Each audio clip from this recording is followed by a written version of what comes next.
Pensez comme Vegeta, la puissance de ceux qui se font violence. Déjà, la première chose que je veux dire, c'est que être discipliné, c'est quelque chose d'important. Et une façon simple d'être discipliné, c'est un truc que je fais, c'est d'avoir une liste de tâches à faire tous les jours. C'est-à-dire, ce que tu peux faire, c'est avant d'aller dormir, chaque soir, tu te fais ta liste de tâches, de choses à faire que tu veux faire pour demain. Et si tu veux être plus puissant comme Vegeta, bah, je sais pas, ça peut être des choses comme aller à la salle de sport, faire les pecs, ou faire le dos, aller à ton cours d'arts martiaux. Et c'est des choses que tu peux écrire ou aussi développer ton business, poster un TikTok tous les jours. Du coup, tous les jours, tu vas écrire ta liste. Dans ta liste, tu auras posté un TikTok ou poster un reel sur Insta ou poster un tweet si tu fais du business sur Twitter avec du marketing. C'est des exemples que je donne, mais ça peut être autre chose. Tu peux aussi, dans ton business, développer, je sais pas, des logiciels. Ça va dépendre de ce que tu fais. Et bah, tu peux faire une liste sur peu importe ce que tu veux faire. Et tous les jours, bah, développer la compétence que tu veux améliorer. Ça peut aussi être, je sais pas, t'essayes d'être basketteur, faire des 300 lancers chaque jour. Ça peut être, tu peux mettre ça dans ta liste. Ou si tu veux faire, si tu es dans le football et que tu veux être meilleur en coups francs, bah, tu peux aussi mettre dans ta liste faire 50 coups francs par jour. Voilà. Et ouais, je pense que l'idée, c'est faire de son mieux et garder en tête que t'as qu'une vie. Et je pense que Vegeta, c'est ce qu'il fait à chaque fois, c'est il fait de son mieux. Il s'entraîne le plus dur possible pour minimiser les regrets et il est discipliné et à la fin, il est fier de lui. C'est un peu la fierté Saiyan. Et cette fierté Saiyan, tu peux l'utiliser dans ta vraie vie et si tu l'utilises, bah, tu peux aller loin, tu peux atteindre les choses que tu veux. Et pareil, ouais, comme Vegeta, dis-toi que t'as qu'une vie et tu dois faire les choses pour qu'à la fin, tu sois fier de toi. Et même s'il y a des échecs sur le chemin, faut apprendre à se relever. Et le mieux, et le plus rapidement tu te relèves, bah, le mieux c'est. Ça veut dire que si tu attends trop longtemps avant de te relever, peut-être que tu vas perdre ton momentum. Si tu as fait des choses positives, mais après il y a un truc négatif qui arrive et tu arrêtes de faire des choses positives, bah, tu vas perdre un certain rythme et ça va être plus dur de reprendre. J'imagine que tu as déjà fait des reprises, par exemple, tu fais du sport, après tu arrêtes. La reprise, c'est toujours dur. Bah, là, c'est pareil, dans tout ce que tu peux faire dans ta vie. Ça veut dire que si tu arrêtes, bah, la reprise, ce sera très dur. Et c'est la seule raison pour laquelle faut jamais arrêter, je pense. Ou si tu arrêtes, bah, arrête intelligemment, réduis progressivement, mais n'arrête pas totalement. Comme ça, tu te reposes activement. Et une fois que tu commences à avoir de bonnes habitudes, bah, ça va te rendre plus fort automatiquement. Et au début, ça demande de la volonté de créer une nouvelle habitude, mais après, ça devient instinctif. Ça demande même plus d'énergie, tu vas juste faire le truc. Moi, par exemple, ça fait 7 ans que je vais à la salle de sport. Bah, en fait, quand je dois aller à la salle de sport, c'est même pas un effort, en fait. J'y vais. C'est juste comme ça. Ça me demande pas d'effort. Je me dis pas: «Mince, je dois aller à la salle de sport». J'y vais juste et c'est facile, c'est vraiment facile. Ça peut paraître fou peut-être si tu fais pas trop de sport, mais crois-moi que si tu fais quelque chose régulièrement pendant 7 ans, ça va être dur pour toi de ne pas le faire. Ça va être un peu comme une addiction, avec le temps, mais je pense que c'est une bonne addiction de faire du sport tous les jours. Et aussi, il y a un truc, c'est l'environnement et s'entourer de bonnes personnes. Ça veut dire que si demain tu t'entoures de personnes négatives, ça va être plus dur pour toi de maintenir des habitudes positives. Du coup, entoure-toi de personnes positives si tu peux.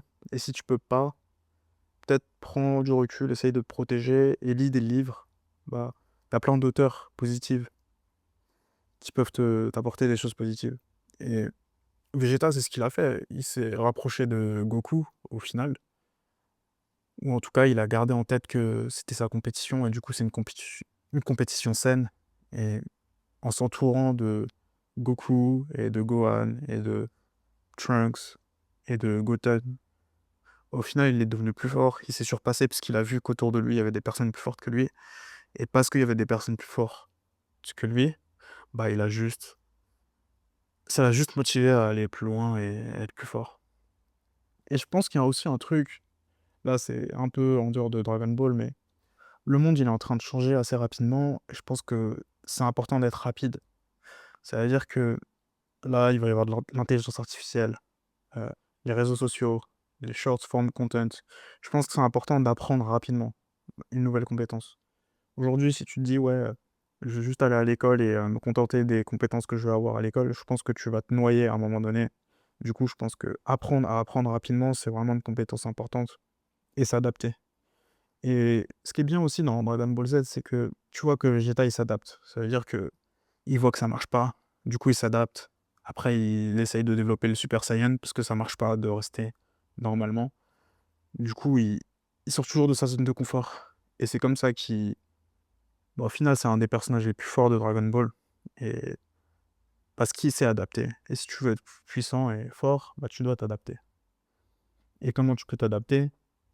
Tu peux regarder de nouveaux contenus sur internet qui vont t'apprendre des compétences. Tu peux apprendre une nouvelle compétence et ne pas avoir peur. Ne pas te dire: «Ouais, j'ai besoin d'un diplôme pour apprendre quelque chose». Ça, c'est des bêtises, c'est faux. T'as pas besoin de diplôme, tu as juste besoin d'un cerveau et bah, d'investir du temps et de l'attention et avec le temps, tu vas développer une compétence. Et ouais, travaille dur et à mesure que tu travailles dur, essaye de travailler intelligemment en même temps.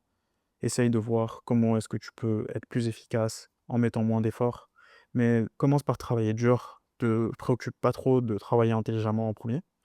Et ensuite, une fois que tu travailles beaucoup, là, essaye de travailler intelligemment. Demande conseil à des personnes, c'est quelque chose que tu peux faire, c'est travailler intelligemment. Du coup, tu peux aller contacter une personne, je sais pas, sur internet, sur Discord, dans la vraie vie. Si s'il y a une personne qui a un résultat que toi t'aimerais avoir et de lui demander conseil, prendre son conseil, analyser ce qu'il a dit, puis ensuite, le faire pour toi. Et plus tu vas avoir de personnes autour de toi qui ont plus d'expérience que toi, mieux ce sera. Ça veut dire que tu as un bon réseau, si les personnes ont plus de compétences que toi. Et si tu as un bon réseau, bah, tu peux vraiment en bénéficier et devenir plus fort. Et ouais, ne fais confiance à personne aussi. Tu peux très bien, être trahi à un moment donné, mais juste adapte-toi, c'est tout pareil. Vegeta, il a fait des comebacks, il s'est adapté. Si à un moment donné, tu as un moment difficile, n'abandonne pas, ne t'arrête pas, parce que sinon la reprise sera difficile. Et ouais, fais ce que personne ne fait dans ton processus pour avoir les résultats que personne n'a. C'est-à-dire que si demain tu fais des choses que personne ne va faire, tu vas être vraiment différent, tu vas te démarquer. Rien que le fait d'aller à la salle, tu te démarques. Je pense que je sais pas le pourcentage de la population qui va à la salle de sport régulièrement. J'ajoute régulièrement parce que je pense qu'il y a beaucoup de personnes inscrites à des salles de sport, mais je pense que très peu est régulier. Très peu va à la salle de sport pendant toute une année. Et si tu fais ça, bah, tu auras des résultats que personne n'obtient. Et si tu le fais encore plus longtemps, si tu le fais sur 3 ans, 4 ans, 5 ans, 6 ans, 7 ans, c'est encore mieux. Et ouais, juste continue, sois différent. Fais comme Vegeta, entraîne-toi dur et tu vas être plus fort que tout le monde. Voilà. C'est tout ce que j'avais à dire pour aujourd'hui. À une prochaine fois.